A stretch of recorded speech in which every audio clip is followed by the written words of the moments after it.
വളാഞ്ചേരി പ്രാഥമികാരോഗ്യ കേന്ദ്രത്തിന് പുതിയ വാഹനം വാങ്ങാൻ സർക്കാർ അനുമതിയില്ലെന്ന് നഗരസഭാ അധ്യക്ഷൻ. വാടകയ്ക്കെടുക്കാനാണ് സർക്കാർ നിർദ്ദേശം നൽകിയിരിക്കുന്നതെന്നും പുതിയ വാഹനത്തിന് ഫണ്ട് വകയിരുത്തിയിട്ടുണ്ടെന്നും നഗരസഭാ ചെയർമാൻ അഷ്റഫ് അമ്പലത്തിങ്ങൽ പറഞ്ഞു. നിപ്പ ഭീതിക്കിടയിലും വളാഞ്ചേരി പ്രാഥമികാരോഗ്യ കേന്ദ്രത്തിന് ആരോഗ്യ പ്രവർത്തനങ്ങൾക്കായി ഓടിയെത്താൻ സ്വന്തം വാഹനമില്ലെന്ന വാർത്ത കഴിഞ്ഞ ദിവസം പുറത്തുവിട്ടിരുന്നു. നഗരസഭയ്ക്കടക്കം നിവേദനം നൽകിയിട്ടും നഗരസഭ തിരിഞ്ഞു നോക്കുന്നില്ലെന്നായിരുന്നു ആക്ഷേപം. ഇക്കാര്യത്തിലാണ് ചെയർമാൻ അഷ്റഫ് അമ്പലത്തിങ്ങൽ ഇപ്പോൾ വിശദീകരണം നൽകിയിരിക്കുന്നത്.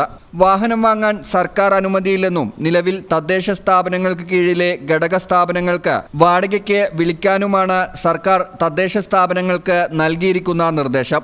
15 വർഷത്തിലധികമായതുകൊണ്ട് കണ്ടെയ്ൻ ചെയ്ത് ഇപ്പോൾ അത് ഉപയോഗശൂന്യമായി നിലനിൽക്കുകയാണ്.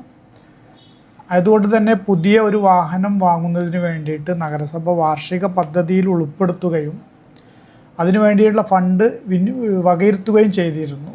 കഴിഞ്ഞ DPC ഞങ്ങളത് നേരിട്ട് DPCയിൽ പങ്കെടുത്തതാണ്. DPC അത് കോർഡിനേഷൻ കമ്മിറ്റിക്ക് ഫോർവേഡ് ചെയ്യുകയാണ് ഉണ്ടായത്. മാത്രമല്ല അതിനുശേഷം ഗവൺമെൻറ് ഒരു ഉത്തരവും ഇറക്കിയിട്ടുണ്ട്.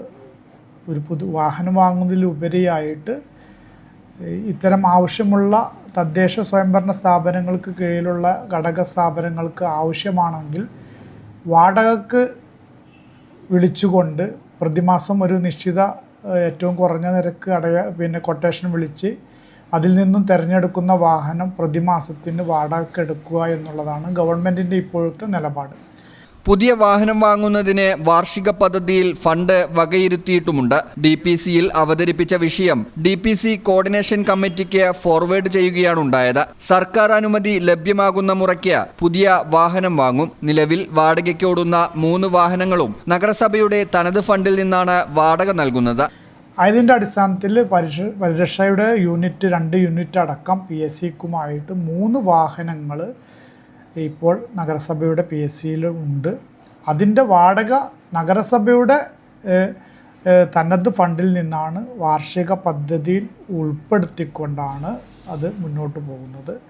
അതിൻ്റെ വാടക നഗരസഭയാണ് നിലവിൽ നൽകിക്കൊണ്ടിരിക്കുന്നത്. തീർച്ചയായിട്ടും ഒരു സ്ഥിരം വാഹനം വാങ്ങാനുള്ള ശ്രമത്തിൽ ആണ്, അതിൻ്റെ ഗവൺമെൻറ് അനുമതി കിട്ടാനുള്ള ശ്രമത്തിലാണ് നഗരസഭയിലുള്ളത്. നഗരസഭയ്ക്ക് അതിൻ്റെ അനുമതി കിട്ടുന്ന മുറക്ക് സ്വന്തമായിട്ട് തന്നെ വാഹനം വാങ്ങാനുള്ള നടപടി നഗരസഭ സ്വീകരിക്കും.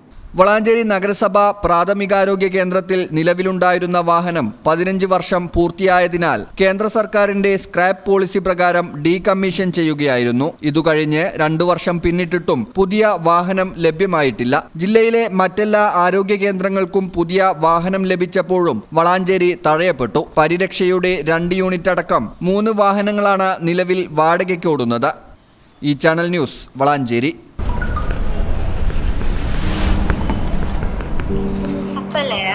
ഒപ്റ്റോമെട്രിസ്റ്റ് ആയാല് ഒരു ഒഫ്താൽമോളജിസ്റ്റിന്റെ അസിസ്റ്റന്റിൽ മാത്രമേ വർക്ക് ചെയ്യാൻ പറ്റുള്ളൂ എന്ന് ഞാൻ കേട്ടല്ലോ. അതെന്താ ഒഫ്താൽമോളജിസ്റ്റ് അല്ലെങ്കിൽ നമുക്ക് കരിയർ ഇല്ല? അത് ഞാനും കുറെ കേട്ടിട്ടുണ്ട്. പക്ഷെ അത് അങ്ങനെയൊന്നും അല്ലല്ലോ. അല്ല, അങ്ങനെയല്ല.